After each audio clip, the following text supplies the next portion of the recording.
पाकिस्तान के अफगानिस्तान के सरहदी इलाकों में फ़ज़ाई कार्रवाइयाँ, 80 से ज़ायद दहशतगर्द मारे गए। सिक्योरिटी ज़राए के मुताबिक इंटेलिजेंस बेस्ड कार्रवाइयों में कलअदम तहरीक तालिबान और दौलत इस्लामिया खुरासान से वाबस्ता दहशतगर्दों के 7 ठिकाने तबाह कर दिए। सुबह नंगरहार में 4, पक्तिका में 2 और खोस्त में दहशतगर्दों के एक मरकज़ को निशाना बनाया गया। शहरी आबादी को निशाना नहीं बनाया गया। सिक्योरिटी ज़राए के मुताबिक तबाह किए गए मराकिज़ में नया मरकज़ नंबर 1 नंगरहार, नया मरकज़ नंबर 2 नंगरहार, खारजी मौलवी अब्बास मरकज़ खोस्त, खारजी इस्लाम मरकज़ नंगरहार शामिल हैं। खारजी इब्राहिम मरकज़ नंगरहार, खारजी मुल्ला रहबर मरकज़ पक्तिका और खारजी मुखलिस यार मरकज़ पक्तिका भी तबाह किए गए। ISPR का कहना है जहां दहशतगर्द होंगे वहां एक्शन होगा। अब दहशतगर्दों के खिलाफ बिला रियायत कार्रवाइयां करेंगे। तालिबान हुकूमत अपनी सरजमीन पाकिस्तान के खिलाफ इस्तेमाल होने से रोकने में नाकाम रही।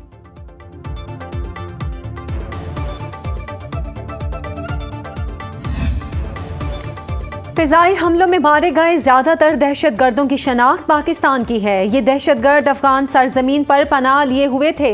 वजीर मुमलिकत दाखिला तलाल चौधरी कहते हैं अफगानिस्तान से बहुत अरसे से दहशतगर्दी एक्सपोर्ट हो रही है। अफगान तालिबान ने दोहा मुआहिदे की पासदारी नहीं की।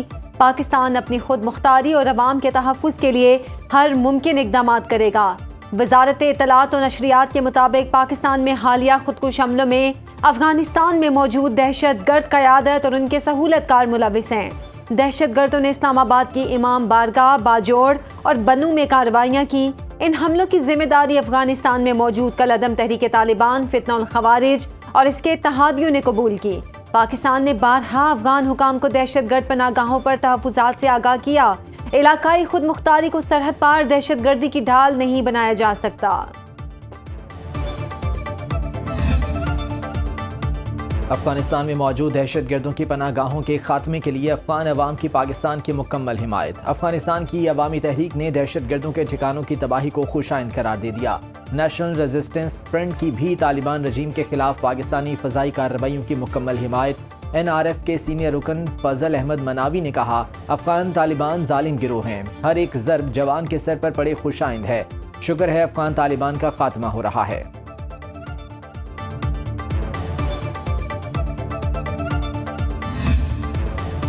भारत का एक और तेजस लड़ाका तैयारा गिरकर तबाह। भारतीय अखबार द इकोनॉमिक टाइम्स के मुताबिक तैयारा तरबियती परवाज के दौरान एयरबेस में गिरकर तबाह हुआ। पायलट महफूज रहा। हादसे के बाद भारतीय एयरफोर्स का तमाम तेजस तैयारों का दोबारा जायजा लेने का फैसला। इंडियन एयरफोर्स के पास 32 तेजस MK-1 तैयारे मौजूद। 2 साल के दौरान तीसरा तेजस तैयारा गिरकर तबाह।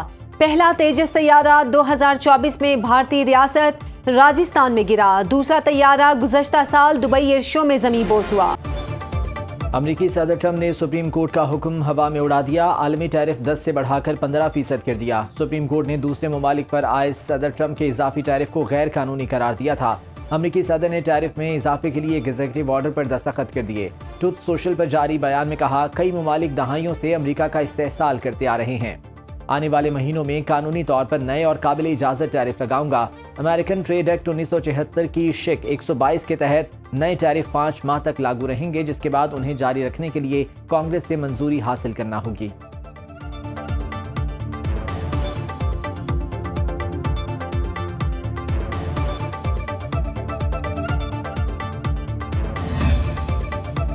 अमरीकी सदर डोनाल्ड ट्रंप की फ्लोरिडा में वाक़ई ज़ाती रिहाइश का मारा लागो में दाखिल होने की कोशिश करने वाला शख्स मारा गया। अमरीकी सीक्रेट सर्विस ने मुश्तबा शख्स को गोली मारकर हलाक किया। सीक्रेट सर्विस के मुताबिक मुश्तबा शख्स के पास शॉट गन और फ्यूल कैन था। हलाक शख्स रिहाइश गाह के शिमाली दरवाजे के करीब था। वाक़े की मज़ीद तहकीकात जारी हैं। वाक़े के वक्त सदर ट्रंप रिहाइश गाह में मौजूद नहीं थे।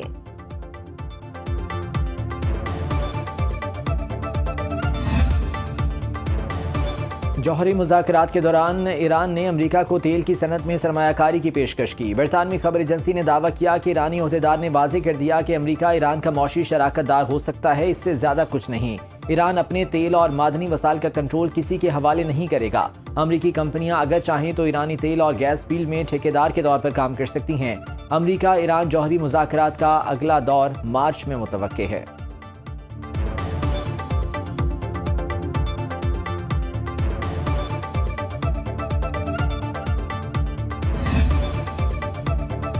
ईरान के हथियार न डालने पर डोनाल्ड ट्रंप मायूस। अमरीकी सदर की खुसूसी एलची स्टीव विटकॉफ के मुताबिक सदर ट्रंप ने उनसे पूछा, ईरान ने हथियार क्यों नहीं डाले?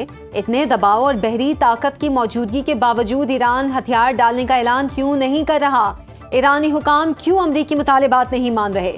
स्टीव विटकॉफ का कहना है, डोनाल्ड ट्रंप मशरिक़ वुस्ता और दुनिया में अमन के ख्वाहां हैं, जबकि ईरान सिविलियन जौहरी प्रोग्राम रखने का दावा करता है, लेकिन उसने यूरेनियम को इस हद तक अफजूदा कर रखा है कि उसे एटम बम बनाने में सिर्फ 1 हफ्ता लगेगा।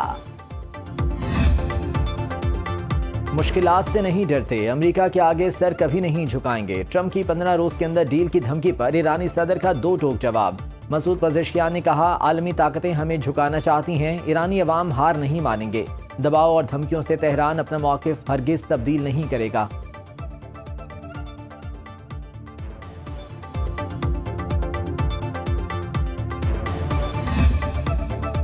CM Punjab green tractor programme phase 3 का आगाज। वज़ीर आला पंजाब मरीम नवाज ने कामयाब काश्तकारों को फ़ोन करके मुबारकबाद दी। मरीम नवाज ने कहा, ग्रीन ट्रैक्टर स्कीम आने से ज़रई लैंडस्केप बदल रहा है। नून लीग ने हमेशा काश्तकारों की फलाह बहबूद पर तवज्जो मरकूज की। सूबाई वज़ीर ज़राअत आशिक हुसैन किरमानी की वज़ीर आला पंजाब को ब्रीफिंग। कहा, पहले 2 फेज़ में 21,000 ट्रैक्टर्स दिए गए, फेज़ 3 में मज़ीद 10,000 ट्रैक्टर्स दिए जाएंगे। Punjab public utilities infrastructure protection ordinance 2026 की मंजूरी। मैनहोल, स्ट्रीट लाइट्स और दीगर तंसीबात को नुकसान पहुंचाने पर कैद और भारी जुर्मानों की सजाएं होंगी।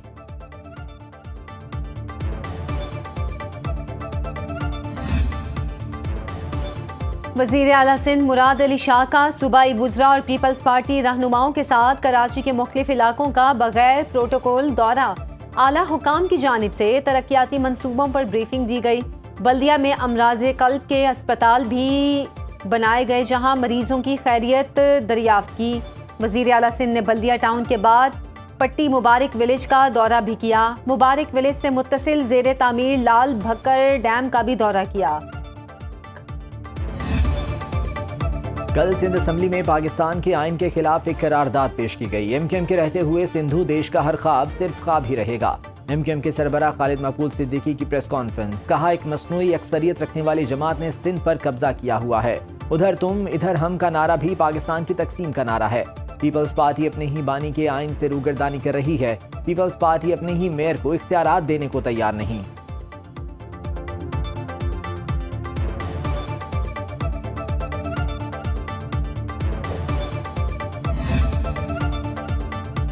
शर्जील मेमन ने एमक्यूएम रहनुमाओं को आइन और कानून से नाबल्द करार दे दिया। खालिद मकबूल सिद्दीकी और मुस्तफ़ा कमाल की प्रेस कॉन्फ्रेंस के रद्द-ए-अमल में कहा कि दोनों रहनुमाओं ने आइन का संजीदा मुतालिया नहीं किया। 2 वफाकी वजीर और इत्तेहादी जमात मुसलसल सिंध हुकूमत के खिलाफ प्रोपेगंडा और साजिशों में क्यों मसरूफ हैं? गवर्नर हाउस सियासी महाजराई या सूबाई हुकूमत के खिलाफ सरगर्मियों का मरकज नहीं बनना चाहिए। वफाकी हुकूमत इन तमाम वाक़यात के मुहर्रिकात वाज़े करे। शर्जील मेमन ने कहा कि बानी पीटीआई की रिहाई का दारोमदार उनके रवैये पर है। बैरिस्टर गौहर ने अलीमा खान के पार्टी चेयरपर्सन बनने की ख्वाहिश के शेर अफजल मरवत के दावे की तरदीद कर दी। कहा, शेर अफजल मरवत से वादा लिया था कि वो मुतनाज़ गुफ्तगू नहीं करेंगे। अलीमा खान ने चेयरमैनशिप के मामले में कभी मुदाखलत नहीं की। उन्होंने कभी ऐसा तासुर या पैगाम नहीं दिया कि वो पार्टी चेयरपर्सन बनने की ख्वाहिशमंद हैं। पीटीआई रहनुमाओं से कहता हूँ, मुतनाज़ गुफ्तगू से इज्तनाब करें।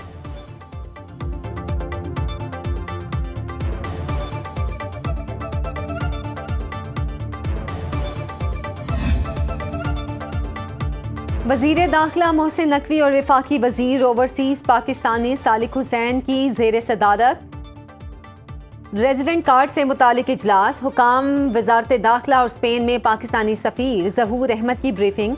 इजलास में तय पाया कि अहल अफराद को इब्तदाई तौर पर 1 साल के लिए रेजिडेंट कार्ड जारी किया जाएगा। 7 से 8 साल मुकम्मल करने पर मुस्तकिल रिहाइश और शहरियत का रास्ता हमवार होगा। मोहसिन नकवी ने कहा, नेशनल पुलिस ब्यूरो की जानिब से एक ही कौमी करैक्टर सर्टिफिकेट जारी होगा।